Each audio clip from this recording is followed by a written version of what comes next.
Good morning, everyone. This is Robert, Whiskey X-Ray 5, Tango Echo X-Ray. Finally had a nice, beautiful sunny morning here in Portland, Oregon. It's not raining, so I thought I'd take the time to finally get this video out for my HF portable communication kit that I've been working on for the last 2 months. So here it is. I'm shooting this video with a Nikon D610 digital camera. Right now you're looking through a 24mm 2.8 lens, and I'm using the Rode video mic to record the audio here. So first time using the Rode video mic, so hopefully the audio sounds good here. I am the Multnomah County Aries Assistant Emergency Coordinator, one of 3. This kit was built primarily for that role, doing portable emergency communications, but I also take this camping or any other place that I may want to operate HF. The case is a Gator 4-unit shallow rack mount case, which is used by musicians for carrying around their portable rack mount amps and whatnot. Case was about $140 if I remember, and it's nice because this is the shallow case, so everything fits in a lot nicer. Quite a lot of birds this morning. The little white box that you see on top, let me give a shout out to Hardened Power Systems. That is their Revolt battery. It's a 5 amp hour battery. It's completely waterproof, crush proof, darn near bulletproof. Don't remember how much I paid for it, but Bill Anderson with PortableUniversalPower.com built that for me. The original version of that only had a 12-volt cigarette plug for power, so I emailed him and asked him if he could make me a version with the Anderson power poles for ham radio use, and he said absolutely, and sent me the first one out. This is actually the second version where they've made some minor changes to the voltage display, which you can't see because it's so bright, and the switch. The unit's completely waterproof and crush proof. I've seen videos of them throwing it in the river and then driving over it with a truck, and everything still works beautifully.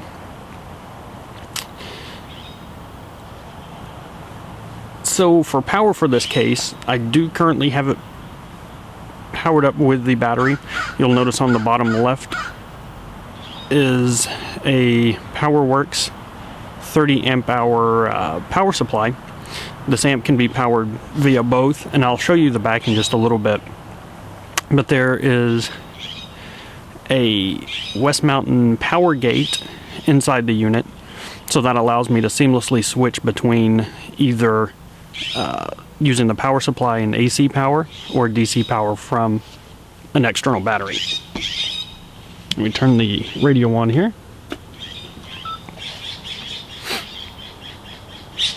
I'll show you the back panel shortly. There's a 2-unit PowerWorks panel-mounted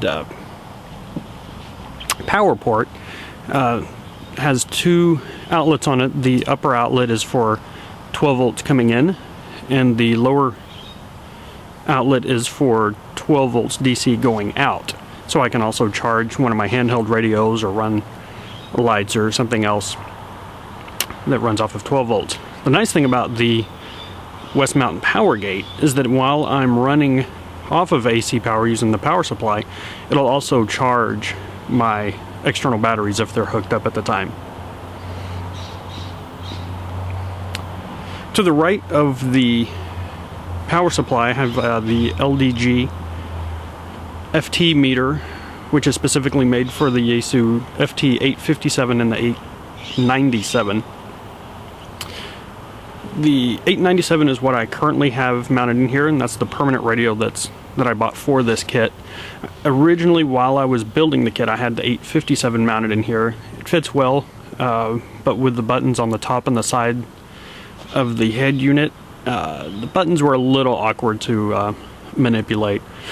Plus, having everything on the front of this radio just makes operation so much nicer and easier. On the top row, top shelf starting on the left, I have 5 switches there. That's a switch bus called the Hummer from Lamptron. It's actually made for computer modding, but it worked perfectly out for this application. Only have 3 of the switches hooked up right now. The left 2 are not yet operational. The middle switch operates the lights that you may be able to kind of see from the top. The green wires up there are glued to the top.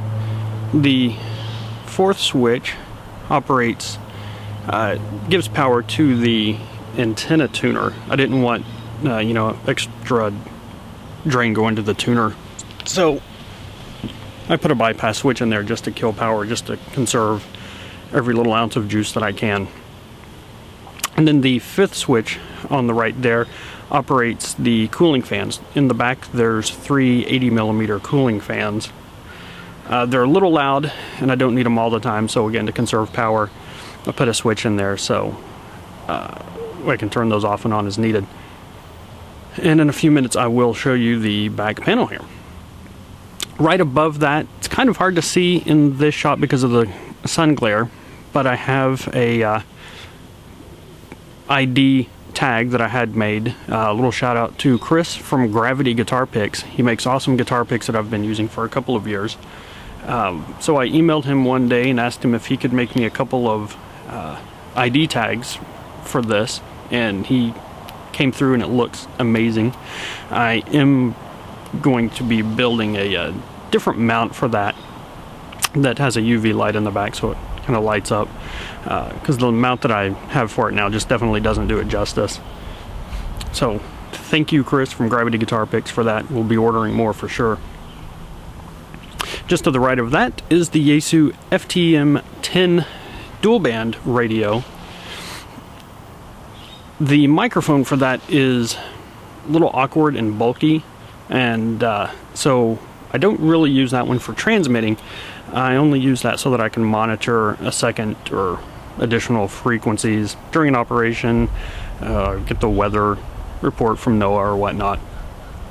So it's really just there as a backup radio. To the right of that, we have the LDG Z11 Pro 2 antenna tuner for HF operation. And then to the right of that, you'll notice a little blue box with a Vandal switch on that. That's basically there just as a power indicator for the Z11, because it doesn't have a light that comes on when it actually has power. So I just wanted it there as a redundant visual clue as to when that had power. So that's the front of the case. Again, this is the Gator 4-unit shallow rack mount case. The whole case probably weighs about 25 pounds with everything mounted in it. So it's definitely very portable. I've seen a lot of guys on YouTube, looked at them for probably about a month or so before I built this one. And everybody seemed to be either using the 6-unit or the 8-unit cases, which just seemed outrageously huge, especially to be carrying around for any length of time. This one, like I said, I use it a lot for camping, field day, and a lot of other field operations. Last year we went camping on Timothy Lake up on Mount Hood for field day, and this year we have a campsite reserved in the East Lake of Newberry Crater for field day. So definitely get to have some fun and test this out in the dirt this year. So, okay, I'm going to pause the video here, and then we'll turn around and take a look at the back panel. Stand by. Okay, and here's the back view of the entire kit now. On the bottom half, you'll notice kind of a mesh panel. That's a Raxus 2-unit security cover. It's made and designed for being able to prevent people from tampering with your knobs and levels when you're on your amps when you're playing a gig.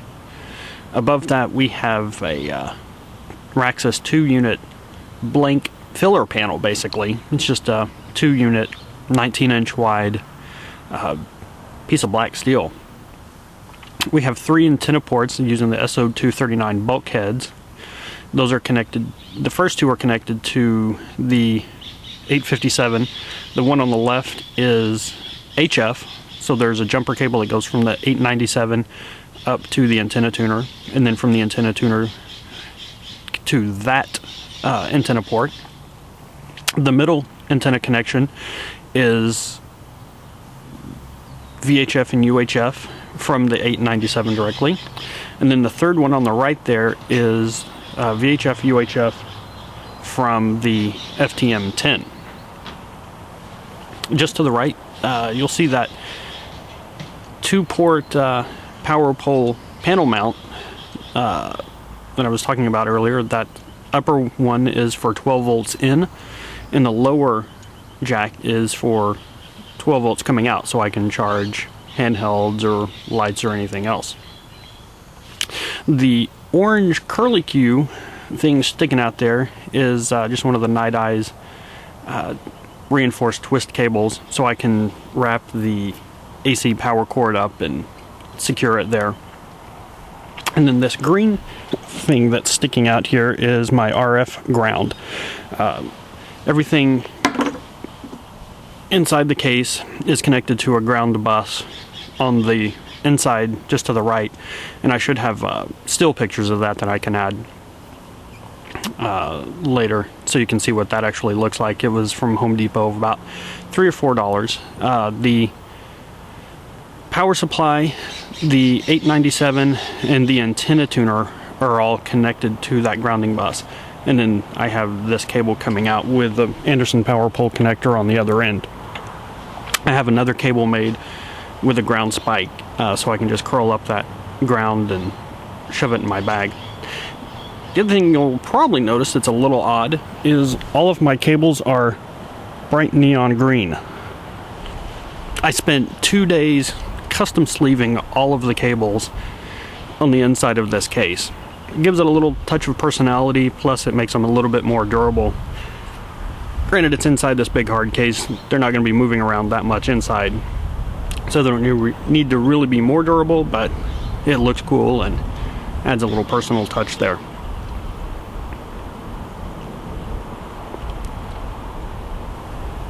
Again, coming in all of the power from the either 12 volt DC source or from my power supply is connected directly to the West Mountain power gate. That's then connected to the West Mountain rig runner. I believe it's a 5 outlet 40 amp rig runner. That is then split off to power everything in the case. Really, there is one additional power splitter inside.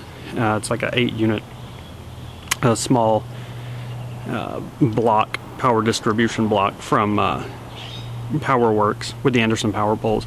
That's just to distribute the power between the different lights in the case. And I'll spin the case around so I can show you those lights one more time. Okay, my only complaint about the 897, unlike the 857, is that none of the buttons on the 897 are backlit, which I don't like. Especially because I use this kit mostly for camping and field operations. You know, we'll stay up until 2 or 3 in the morning on field day operating, and when you're at a campsite with not very much light, you got to be kind of inconspicuous and subtle about what you're doing so you don't disturb other people around you.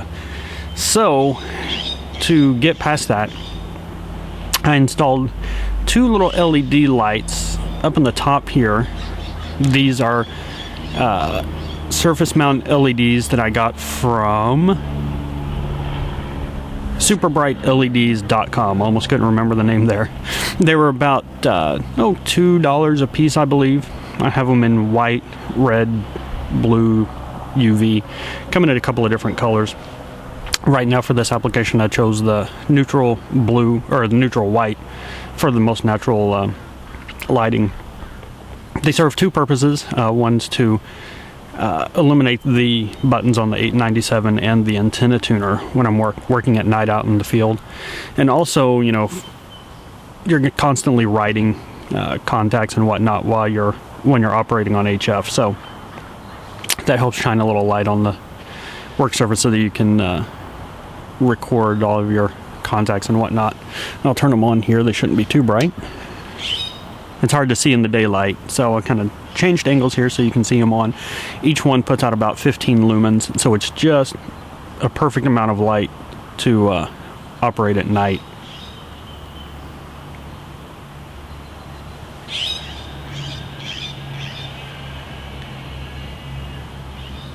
A couple of people in some of the other videos had issues with this particular style of case being able to glue or mount things like paperwork and wires and whatnot to the case. For some reason, this type of plastic that they use to rotationally mold these cases doesn't like adhesives, glue, super glue,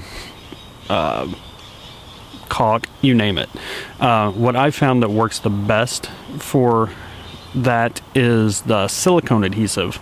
That's what I've used to mount these two lights here, and then they're also secured inside the case along the rails with more silicone adhesive. That really works great.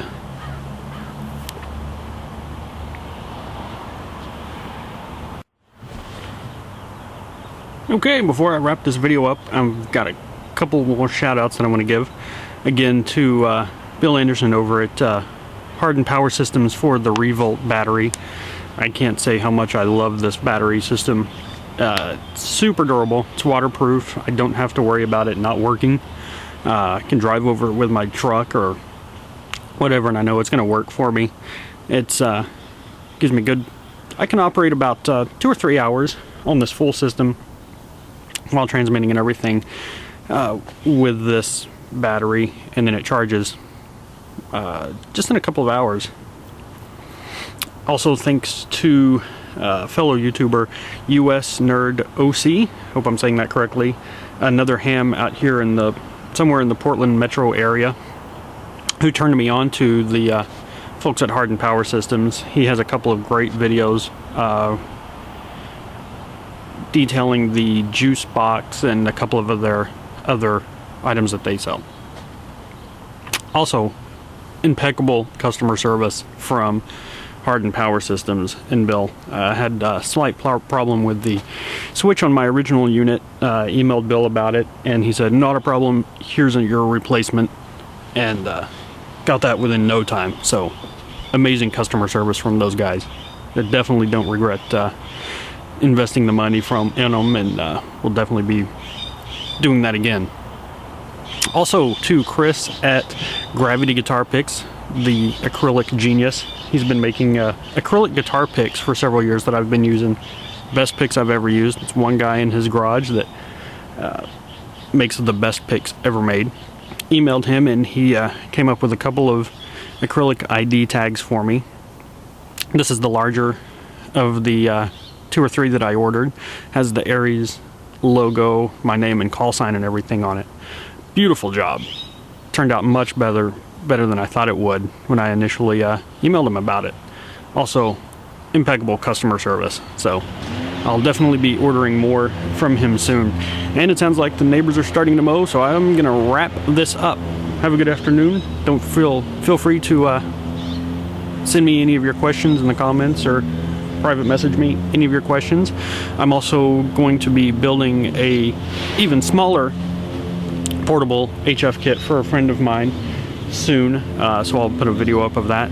And if anybody else wants one of these, give me a shout. We'll get you set up. Ciao.